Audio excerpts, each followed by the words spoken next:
सो मेरे भाई टाइड्स का मतलब क्या होता है? अभी तक हमने पढ़ा हॉरिजेंटल मूवमेंट पानी का, कि पानी कैसे दोस्तों हॉरिजेंटली मूव करता है, कौन कौन से फैक्टर होते हैं जो इन्फ्लुएंस करते हैं।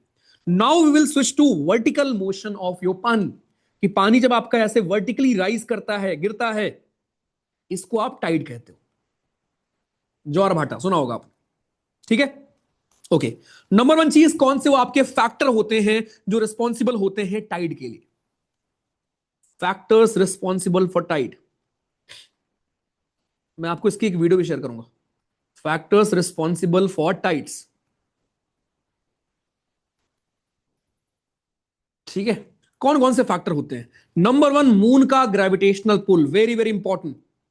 अगर कोई आपसे पूछे कि सबसे मेजर कौन वो बंदा है जो टाइड के लिए रिस्पॉन्सिबल होता है, it is not sun, it is moon. So moon का gravitational pull, moon's gravitational pull is responsible for tides. Number two, sun का ग्रेविटेशनल पुल, सन का gravitational pull. Number three, centrifugal force. क्या आप मुझे बताएंगे centrifugal force और centripetal force में difference क्या होता है? Anybody? What is the basic या main difference between centrifugal and centripetal?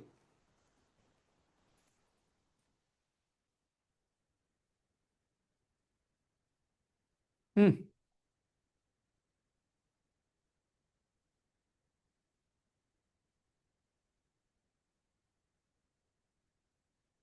नु, नु, नु, नु, नु, कहते हैं लोग जो टूवर्ड्स इनवर्ड्स आउटवर्ड्स। कल बैठ क्लास यार राहुल, अभी मैं स्लाइड स्लाइड फाइनल नहीं कर पाया हूँ यार। कल कर लेंगे उसको ना, इसीलिए तो आपको उसमें आना है, वो आपकी क्लास होगी, ठीक है? बहुत पानी हो गया भैया, डूब जाएंगे। बस अब मैं आपको निकालने आया हूँ, ठीक है? Don't worry. ओके, देखो। सो मून का ग्रेविटेशनल पुल, सन का gravitational pull and centrifugal force, difference क्या होता है? आपका दो तरह का फोर्स होता है, यहां मैं ड्रॉ कर रहा हूं, ठीक है? ये आपकी एक बॉडी है, ठीक? अब जो फोर्स आपका सेंटर की तरफ लगता है, आप गोल गोल घूम रहे होते हैं, कभी गोल चक्कर पर ऐसे घूमते हो तो अंदर की तरफ आप झुक जाते हो, तो जो टुवर्ड्स सेंटर लगता है, ऐसा फोर्स जो टुवर्ड्स दी सेंटर लगता है, इसको आप कहते हैं सेंट्रीपिटल फोर्स।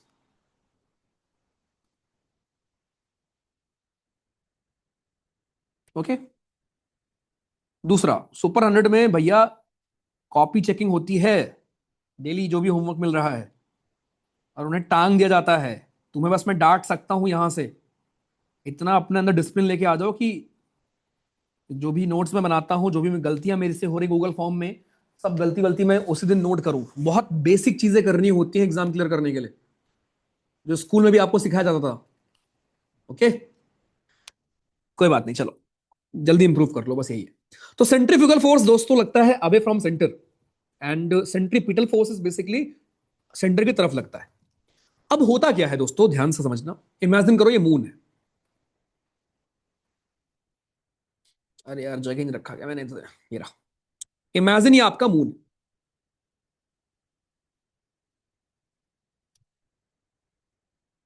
ठीक? एंड ये है हमारी अर्थ। अब होगा क्या? होगा क्या? होगा ये कि इस पर्टिकुलर पॉइंट पे आपका आएगा हाई टाइड, एकदम मून के सामने होगा ना,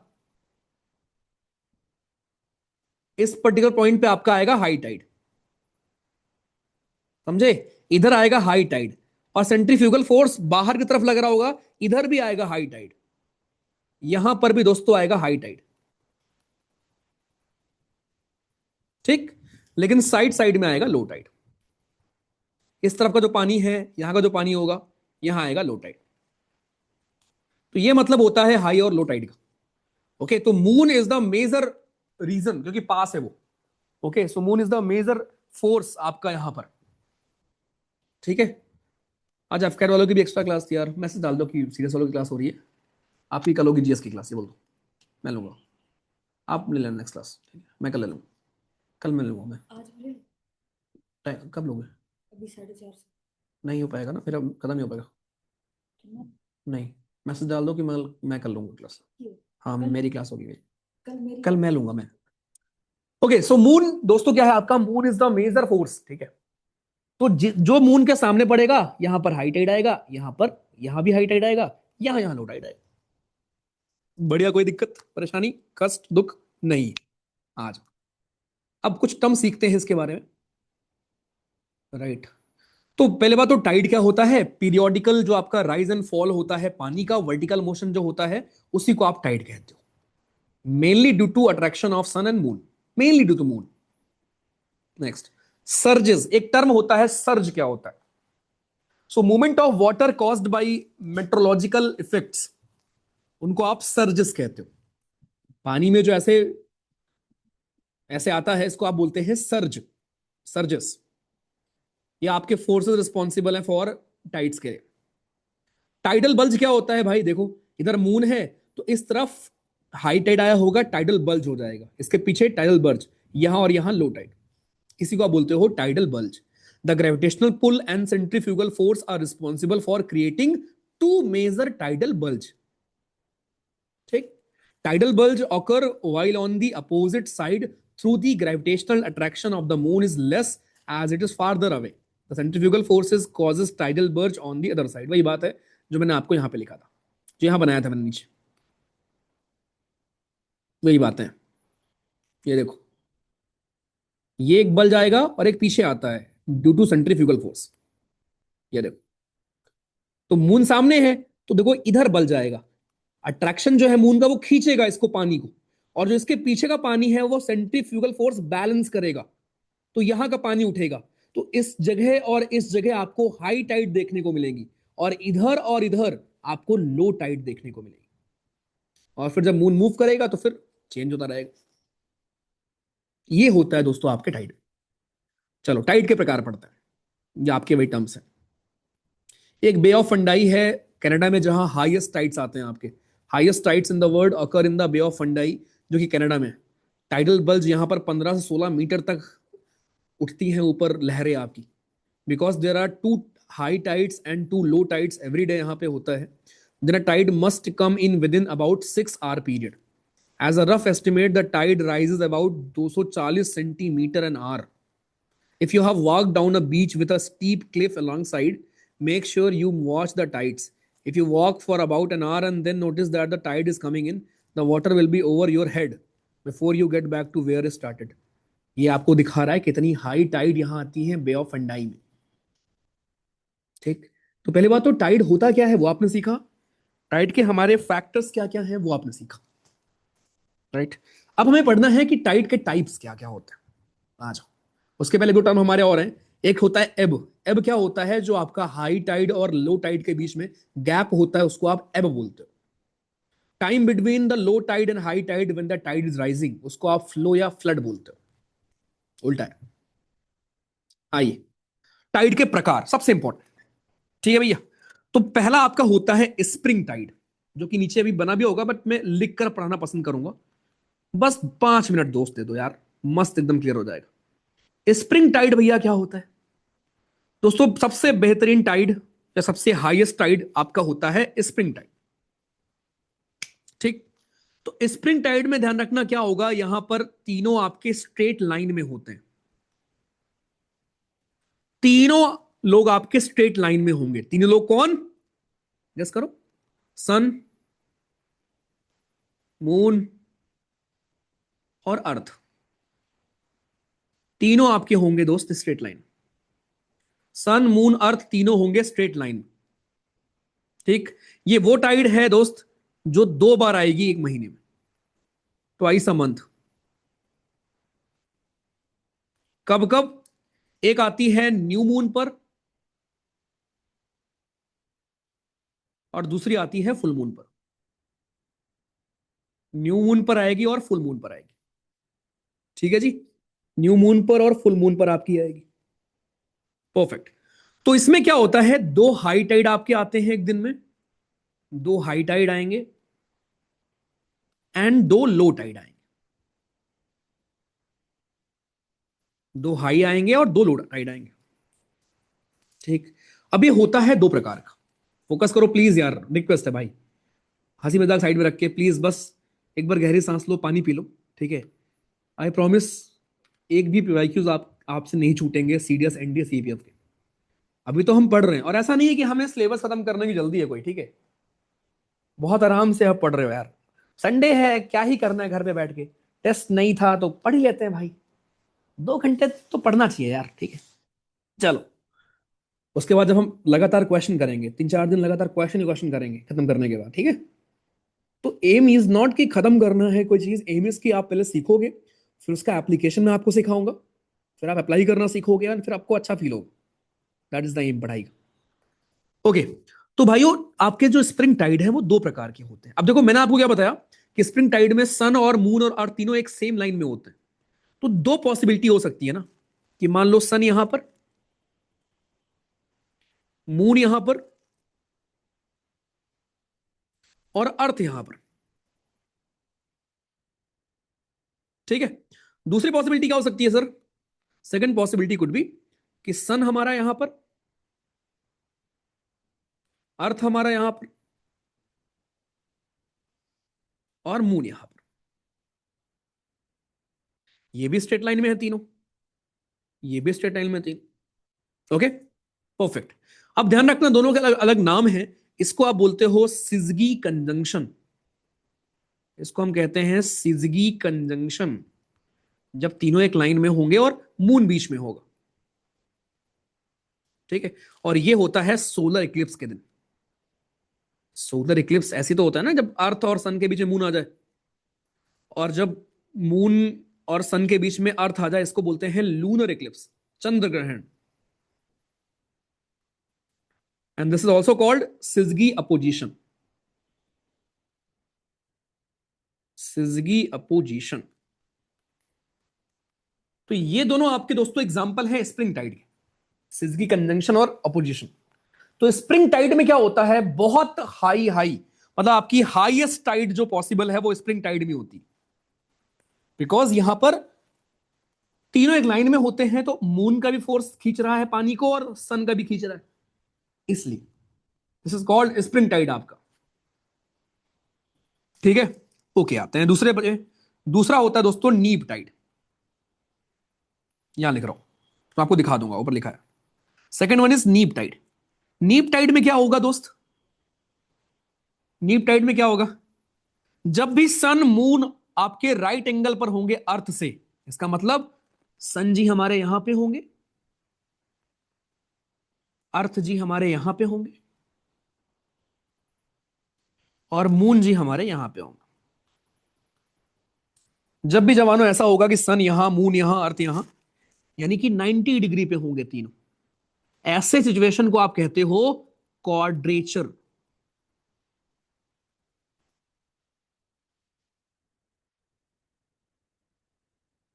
ठीक। एंड ऐसी स्प्रिंग को आप ऐसे, सॉरी टाइड को बोलोगे आप नीप टाइड। सो नीप टाइड में क्या होता है, सन मून राइट एंगल पर होते हैं एक दूसरे के और अर्थ के साथ, और ये आपका अकर होता है after 7 days, it occurs after 7 days of spring tide. Spring tide के 7 डेज के बाद ये होता है, मतलब स्प्रिंग टाइड और नीप टाइड में 7 दिन का अंतर होता है। स्प्रिंग टाइड अगर आई तो उसके 7 दिन बाद नीप टाइड आ सकती है, और इसकी हाइट ऑब्वियसली कम होगी as compared to spring tide, less height as compared to neap tide, sorry as compared to spring tide. बस, तो ये आपके दोस्तों दो टाइप थे हमारे, स्प्रिंग टाइड और नीप टाइड। अब इसमें एक और तरीका है हमें डिफरेंशिएट करने का टाइड्स को, जो आगे आप देखेंगे, बट एक बार वापस आ जाते हैं। टाइड आपने पहले पढ़ा बहुत आराम से, देखो सबसे इजी टॉपिक है यार ये। वर्टिकल मोशन क्या होता है पानी का, उसको हम टाइड बोलते हैं। 3 फैक्टर होते हैं मेनली।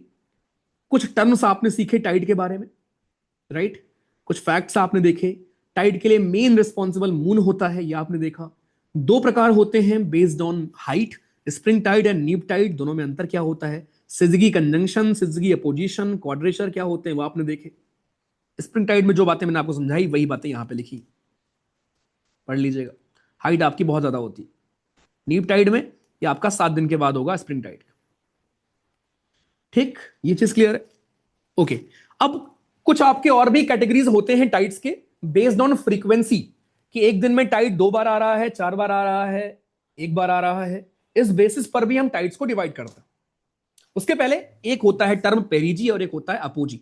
आपको याद होगा मैंने क्लाइमेटोलॉजी में आपको पढ़ाया था पेरीहीलियन और एपीहीलियन।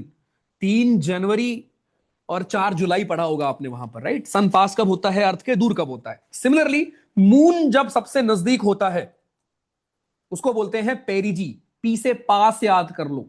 और अपोजी होता है जब मून सबसे दूर होता है। ऑब्वियस ये बात है, जब मून सबसे नजदीक होगा तो भाई साहब बहुत तेज टाइडल टाइडल बल्ज होगा, हाई टाइड बहुत ऊंचे ऊंचे होंगे, और vice versa.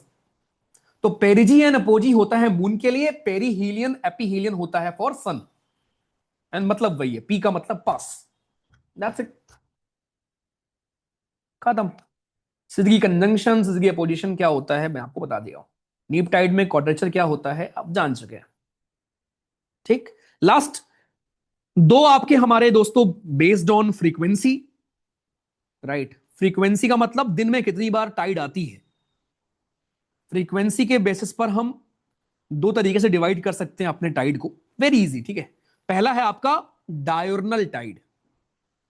Diurnal tide, diurnal tide का मतलब क्या हुआ भैया? डायरनल टाइड का मतलब हुआ कि यार दिन में कितनी बार आपका हाई टाइड आ रहा है, कितनी बार लो टाइड आ रहा है। ठीक, तो डायरनल टाइड में क्या होगा आपका भाइयों, डायरनल में एक आपका हाई टाइड आएगा, या आपका मान लो हाई टाइड आया, और फिर आपका लो टाइड आएगा। So one high one low. ठीक, it is called diurnal tide, जहां एक हाई टाइड आएगा और फिर लो टाइड आएगा। ठीक, फिर आपका एक होता है सेमी डायरनल,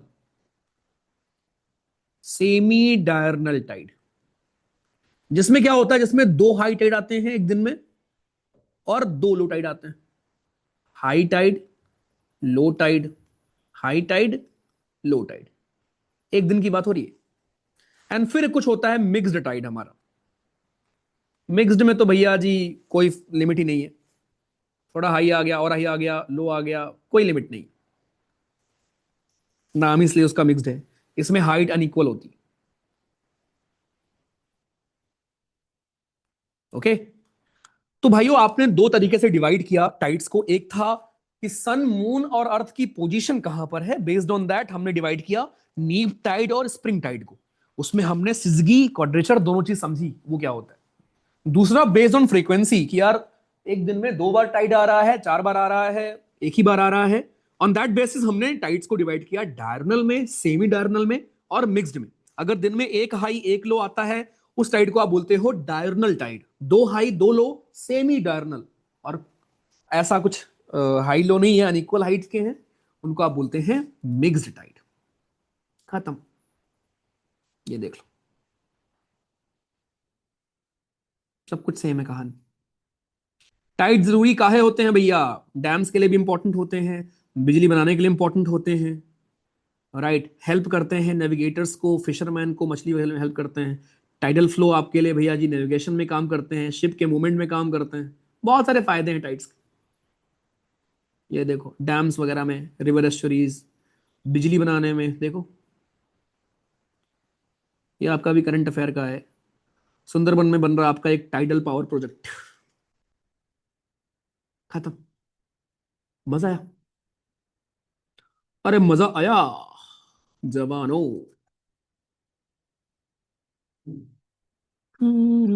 लैंडफॉर्म्स इसके बाद ही पढ़ना है यार अपने को, जियो मॉर्फोलॉजी हम पढ़ेंगे ना।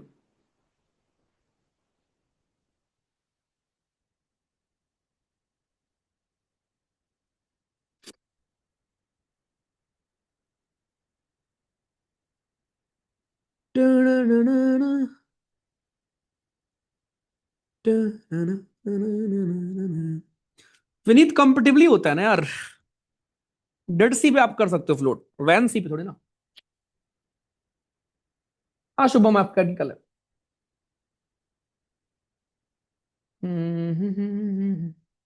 भैया आपको मेरी कसम है अगले 2 दिन तक नहीं पढ़ोगे। कौन हो बे तुम? तुम्हारी कसम से क्या मतलब है? क्या है यार? ओके, अब सुनो एक बात बताऊं। तुम बोलो तो बता दूं। एक बात बोलूं? एक बात बोलूं? कह दो हाँ बोल दो। क्या आप मुझे 5 मिनट दे सकते हो? देखो यार, तुम अगर मना कर दोगे तो फिर नहीं पढ़ाऊंगा। बट मुझे पता तुम मना नहीं करोगे। पता है कोरल्स क्या होता है ना? कोरल्स यार, कोरल्स का आपस में संबंध होता है। बहुत इंटरेस्टिंग है ये। मुझे सुनो तो। कोरल्स का रिश्ता होता है आपस में। एक होता है जूज एंथेलिया। वो कोरल्स के घर जाता है और दोनों में होता है रिलेशनशिप। तुमको बहुत मजा आएगा। यही सब तो आपको अच्छा लगता है। वो मीम है, बंद करो हाथ जोड़कर हम। जब तक तुमने नौटंकी की तब पढ़ लिए होते यार। देखो पहले कोरल्स में क्या है, मैं एक बार दिखा दे रहा हूँ। देखो तुम खुद देख लो, मैं झूठ नहीं बोलूंगा। इतना ही है भाई, कोरल्स क्या होते हैं बस। तुम्हें कोरल में बस याद रखना है कंडीशंस यार, और कुछ याद ही नहीं रखना। तुम्हारा सवाल बस यही बनेगा। ये तुम उठा के देख लो। तुम्हारा सवाल क्या बनता है? कोरल्स पहली बात तो हेल्पफुल कैसे होते हैं। दूसरा ये बनता है कि कोरल्स हमारे कंडीशंस क्या होती हैं। और 3 प्रकार होते हैं, बरियर रीफ, फ्रिंजिंग रीफ और एटॉल्स। ये देखो कितना बढ़िया फोटो है। ये ऑस्ट्रेलिया का ग्रेट बरियर रीफ है तुम्हारा, देखो नॉर्थ ईस्ट साइड है ऑस्ट्रेलिया के। खत्म। अरे खत्म हो गया क्या सही में? ये देखो। Thank you. ठीक है, बस 5 मिनट, आई प्रॉमिस। और तुम्हें, अब तुम्हें कसम है विद्या कसम, अगर तुम गए तो। अभी एक ने कसम कसम दे रहा था। देखो आपने ऐसे बहुत कलरफुल फोटोज देखे होंगे सच में, 5 मिनट यार, आई प्रॉमिस इस बार, ठीक है। राइट, आपने ऐसे फोटोज देखे होंगे बहुत सारे। जब भी कभी किसी डाइवर को देखा होगा पानी में अंदर जाते हुए, राइट? आई एम श्योर आपने देखे होंगे। भाई ये जो कलरफुल आपकी जनता होती है, ये this is called, this is coral. तो कोरल, कोरल जो आपके होते हैं, राइट, कोरल की दिक्कत तो सुनो पहले, दिक्कत क्या है इनकी। कोरल्स के पास रहने की जगह नहीं है, समझे? सॉरी, कोरल्स के पास रहने की जगह है, खाने का कुछ मिल नहीं रहा इनको।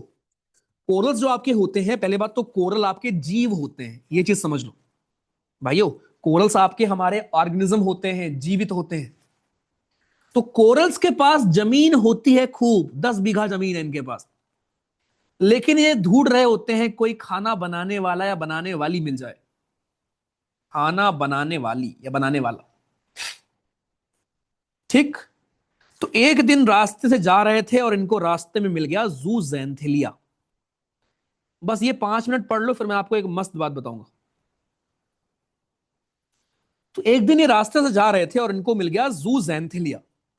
तो जू जैंथिलिया से इनकी बातचीत शुरू हुई और इन्होंने अपना दुख दर्द बताया कि यार जू जैंथिलिया सुनो, यार मेरे पास जमीन तो खूब है यार, खाना कोई बनाता नहीं मेरा यार, क्या करूं यार बताओ। तो जू जैंथिलिया के पास दिक्कत क्या थी कि वो खाना बना लेती है लेकिन उसके पास घर नहीं था। तो उसको दिखा एक अपॉर्चुनिटी। जूजेंथेलिया प्रकार की एल्गी है आपकी, ठीक है, एल्गी। तो उसको अपॉर्चुनिटी दिखी और उसने कोरल से कर लिया शादी। तो जूजेंथेलिया ने कोरल को बोला कि आओ, क्यों ना इस प्रॉब्लम को हम रिश्तेदारी में बदल दें। तो दोनों का एक सिम्बियोटिक रिलेशनशिप स्टैब्लिश हो जाता है। सिम्बियोटिक रिलेशनशिप का मतलब दोस्त क्या होता है? इसका मतलब ये होता है कि तुम्हारा भी फायदा हमारा भी फायदा, म्यूचुअल बेनिफिट। तुम्हें घर चाहिए था, तुम्हें घर मिल गया। मुझे खाना बनाने वाली चाहिए थी, वो मिल गया। ठीक। तो दोनों की प्रॉब्लम सॉल्व हो गई। तो कोरल्स और जू जेंथिलिया आपस में रहने लगे। अब ये जू जेंथिलिया खाना कैसे बनाता है? ये करता है फोटोसिंथेसिस, ध्यान रखना। फोटोसिंथेसिस खाली प्लांट ही नहीं करते भैया, और भी लोग करते हैं। इवन कुछ बैक्टीरिया भी करती हैं। पढ़ा होगा आपने या पढ़ेंगे, पढ़ा होगा, मैंने ही पढ़ाया भाई। उसमें बायोडाइवर्सिटी में, तुम्हें डाइवर्सिटी वाले टॉपिक में। ओके। तो फोटोसिंथेसिस खाली प्लांट नहीं करते यार, फोटोसिंथेसिस आपके एल्गी भी करते हैं। तो जूजेंथिलिया फोटोसिंथेसिस से बनाता है खाना। अब सोचो, जो ये फोटोसिंथेसिस करता है, इसमें जो ऑक्सीजन रिलीज होती है, वो ऑक्सीजन कितनी इंपॉर्टेंट है फॉर मरीन लाइफ, राइट? कितनी इंपॉर्टेंट है इवन इंसानों के लिए। मैंने आपको आज की क्लास के स्टार्टिंग में बताया था कि हमारा जो ऑक्सीजन का नीड है, उसका 60 70 80% ऑक्सीजन पानी से आता है। जो पानी में आपके जीव रहते हैं, पानी में जो ऑक्सीजन रिलीज होती है, पानी में जो खाना बनता है, वहां से हमें बहुत सारी चीजें मिलती हैं, याद रखना। ओके, तो फोटोसिंथेसिस होता है। अब बहुत सिंपल सी बात है, जैसे आपके प्लांट्स करते हैं फोटोसिंथेसिस, तो क्या प्लांट अपना खाना बना के खुद खा लेते हैं क्या? प्लांट्स गिवर है भाई, वो खाना बनाते हैं। प्लांट्स में फ्रूट होता है, वो सब इंसान खाते हैं या कोई और जानवर खाता है? सिमिलरली जब जूजेंथिलिया या एल्गी या बाकी कोई जीव पानी के अंदर फोटोसिंथेसिस करेगा, तो वो जो भी प्रोडक्ट बनेगा, वो मरीन लाइफ के लिए बहुत इंपॉर्टेंट होता है। इसीलिए कोरल का एक फायदा ये होता है, राइट, क्योंकि कोरल ने क्या किया है, जूजेंथिलिया को अपने घर में रहने दिया है। और जूजेंथिलिया क्या कर रहा है, फोटोसिंथेसिस करके पूरे मरीन लाइफ को खाना खिला रहा है। इसीलिए हम ये बोलते हैं कि कोरल्स बहुत जरूरी होते हैं फॉर मरीन लाइफ। समझे? ध्यान रखना। तो जूजेंथिलिया एक प्रकार के एल्गी होते हैं जो अपना खाना खुद बनाते हैं। तो अब जूजेंथिलिया खाना बनाता है, कोरल्स बढ़िया मस्त खाते हैं, राइट। लेकिन होनी को कौन टाल सकता है? कुछ दिनों के बाद क्या होता है, कोरल्स हो जाते हैं बूढ़े। बूढ़े क्यों हो जाते हैं? बिकॉज पोल्यूशन बहुत फैल गया है आपके ओशन में, सूट नहीं कर रहा है कोरल्स को। कोरल्स आपके मर जाते हैं। जब कोरल्स मर जाते हैं, तो जूजेंथेलिया भी लाइक, अब मेरा क्या काम है यहां पर, मुझे तो मिल गया जो मिलना था। तो उसके बाद जूजेंथेलिया किसी दूसरे कोरल के पास पहुंच जाती। बुरा हुआ भाई के साथ यार, है ना? भाई के साथ बुरा हुआ। भाई मरने के बाद सोचो, ऊपर से देखता होगा कि जिसे मैंने घर दिया रहने को, वो आज किसी और की हो गई या किसी और का हो गया, जो भी है।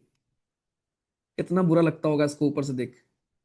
तो जो ये कोरल्स मर जाते हैं, कोरल्स में एक्चुअली होता क्या है, कैल्शियम कार्बोनेट वगैरह होते हैं ऐसे। ओके, तो व्हेन दे डाई, इनके जो स्केलेटन्स होते हैं, वो लाइमस्टोन में कन्वर्ट हो जाते हैं, लाइमस्टोन ही होते हैं वो। और फिर वो एक के ऊपर एक के ऊपर ऐसे जमा होके जमा होके जमा होके पानी के ऊपर आपको दिखने लगते हैं, और वही आइलैंड का फॉर्मेशन कर डालते हैं। और ज्योग्राफी मैंने आपको सिखाया था, कोई भी चीज अगर हो रही है तो उसको करोड़ों साल लगे होंगे, लाखों साल लगे होंगे, हजारों साल लगे होंगे। ये मत सोचो कि भैया एक छोटा सा कोरल कैसे बना देता होगा आइलैंड। भाई ऐसे कई सारे करोड़ों कोरल्स मिल मिल के कई हजारों लाखों साल में क्या होता है, ऐसे आपके आइलैंड बन जाते हैं, ऊपर से आपको दिखने लगेंगे, एंड वो एक आइलैंड का काम करते हैं। समझे? ये होता है, ये है पूरी कहानी, समरी। मैं रिपीट कर रहा हूं, पहले बताना समझ में आया क्या? तुम रट लोगे, तुम सब लिख लोगे, वो सब बात की बात है, पहले समझ में आया क्या? पॉइंट ये था कि मैं आपको सिखा रहा था कोरल रीफ क्या होता है। दुनिया भर में बहुत सारे ऐसे आइलैंड्स हैं जो कोरल से मिलके बने हैं, या किनारे पर कोस्टल रीजन्स में बहुत सारे कोरल्स आपको देखने को मिलते हैं। पानी में जो जमीन दिखने लगती है, मेजर रीजन कोरल होते हैं उसके, ठीक। तो जो पानी का सबसे ऊपर जोन होता है, जिसको आप नेराइटिक जोन बोलते हो, जो मैंने ऊपर आपको पढ़ाया था, जहां सनलाइट पहुंचती है, वहीं पर कोरल अपना घर बना के रहते हैं। तो कोरल को खाने की दिक्कत थी, जूजेंथेलिया के साथ संबंध बनाते हैं, और फिर मस्त खाना बनता है, खाते हैं वहीं पर ये लोग, और वो जूजेंथेलिया इन्हीं के साथ रहती है। लेकिन जब कोरल्स, पॉलिप्स बोलते हो बस इनको, कोरल तो बाद में बोलते हैं, पहले इनको पॉलिप्स बोलते हैं, ठीक है। जब ये पॉलिप्स आपके मर जाते हैं भैया, तो क्या होगा? जब पॉलिप्स मर जाएंगे, तो फिर जो इनकी बॉडी है, इनका जो स्केल्टन है, वो लाइमस्टोन के फॉर्म में सीमेंट हो जाएगा, जम जाएगा। और ऐसे एक के ऊपर एक के ऊपर एक के ऊपर एक के ऊपर इकट्ठा होते जाएंगे होते जाएंगे, और आपको फिर समुद्र के ऊपर ऐसे जमीन दिखने लगती है। और वो कई तरीके की हो सकती है, बरियर के फॉर्म में हो सकती है, तैरती हुई दिख सकती है, या एक लाइन के फॉर्म में हो सकती है, कई प्रकार की जमीन हो सकती है, आइलैंड के चारों तरफ हो सकती है। और फिर यही कोरल्स मिलकर आइलैंड वगैरह बना देते हैं। भारत में लक्षद्वीप का जो आइलैंड है, it is totally made by corals. Lakshadweep, इसका area I guess 32 kilometre square kilometre शायद, स्मॉलेस्ट स्मॉलेस्ट यूटी है भारत का area wise, Lakshadweep. It is totally made of coral. क्या क्लियर है जवानों? अच्छे से समझ में आया एग्जैक्टली होते क्या है? गोल्ड डिगर जुदंतलिया सही बात है।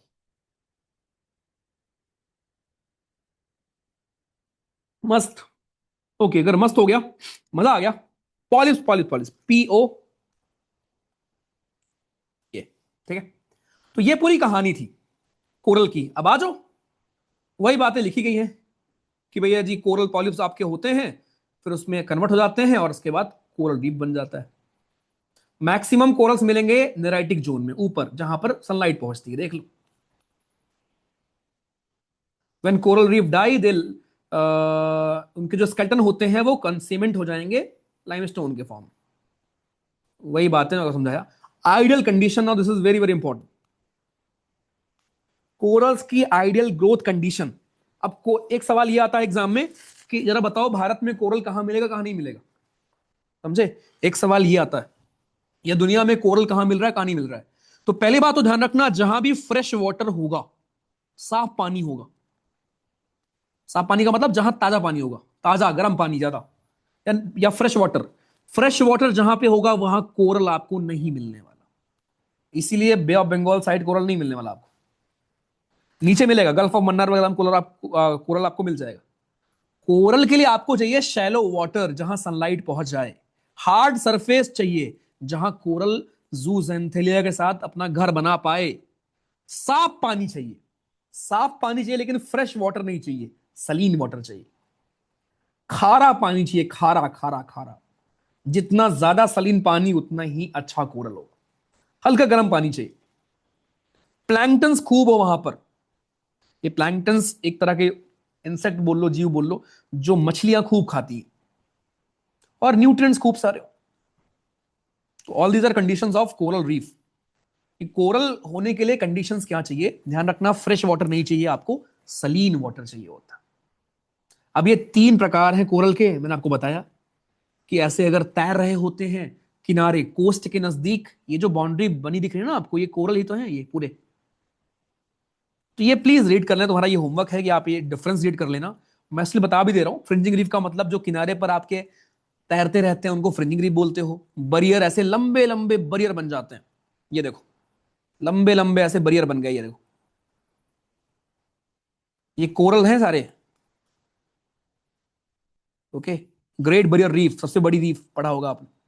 एंड फिर आपके किसी वाटर बॉडी के चारों तरफ ऐसे इनक्लोज हो जाते हैं, इनको आप एटॉल्स बोल देते हो, रिंग के फॉर्म में। These are called coral reef. तीन टाइप थे आपके कोरल रीफ के। ठीक, खत्म।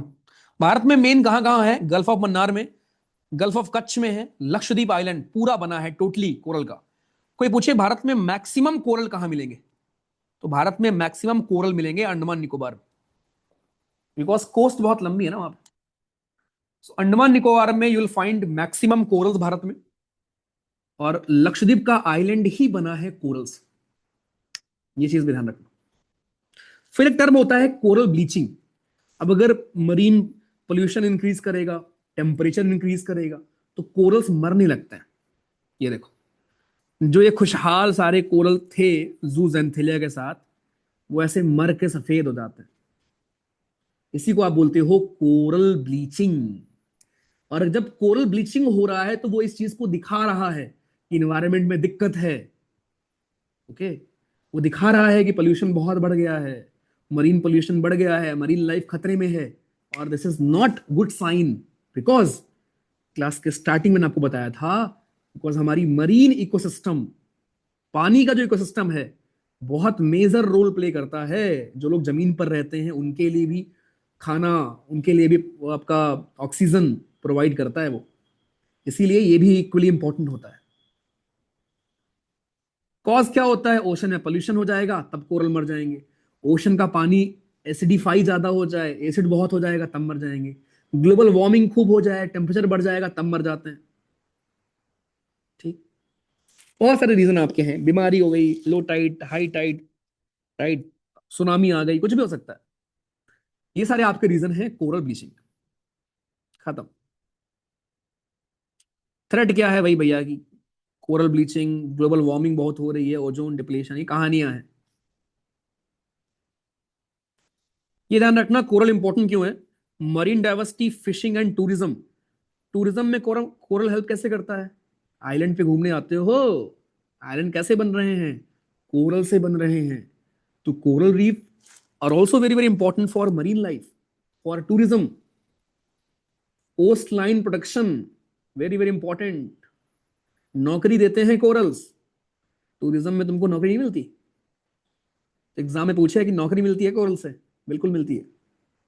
तो corals are very very important, medicine बनती हैं, कोस्ट लाइन को बचा के रखते हैं आपके ये, क्योंकि किनारे पे होते हैं। जब बहुत बाढ़ वगैरह आ रही है तो first line of impact he होते हैं ना, इनसे आके टकरा रहा है। तो थोड़ा बहुत बचाने का भी काम करते हैं। फिशिंग, टूरिज्म, मैरिन डाइवर्सिटी, ये सारे चीजें प्रोवाइड करते हैं कोरल्स हमारे।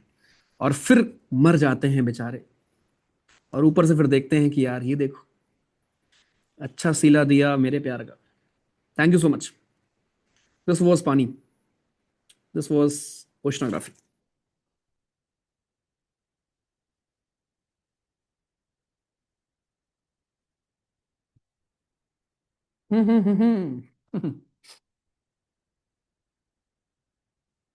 सो पॉइंट बहुत क्लियर है। मैं आपको एक चीज सिखाऊं जीवन के लिए, जीवन भर याद रखना।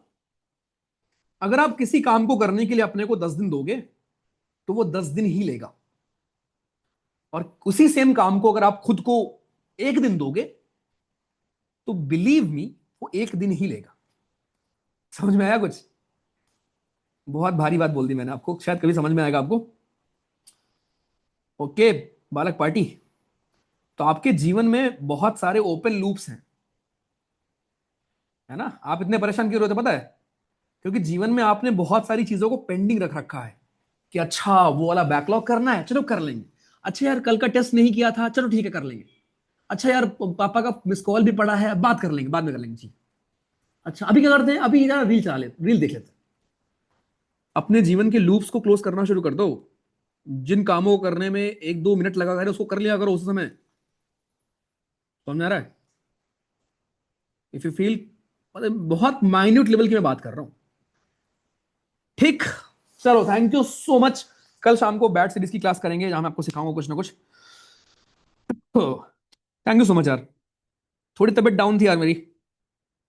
आई hope I was able to deliver जो I wanted, and I hope I did. ठीक है, thank you so much. Questions करेंगे, मैं भी बना के आपको दे दूंगा। मौज करो तुम, ठीक है। अगर आप क्लास में थे, पूरा देखा है, तो प्लीज किताब मत उठाना आप आज, ठीक है। जाके मस्त खेलो कूदो, जो मन है वो करो भाई। मौज करो, खुश रहा करो, खुश होके बड़ा करो। Thank you so much, bye bye, take care. Thank you, and thank you so much यार लास्ट तक रुकने के लिए। ऑलमोस्ट 1500 लोगों, थैंक यू। थैंक यू यार, take care. Thank you thank you thank you thank you. Good good day, good day, good day, good day, good day, bye, take care. न जाने कब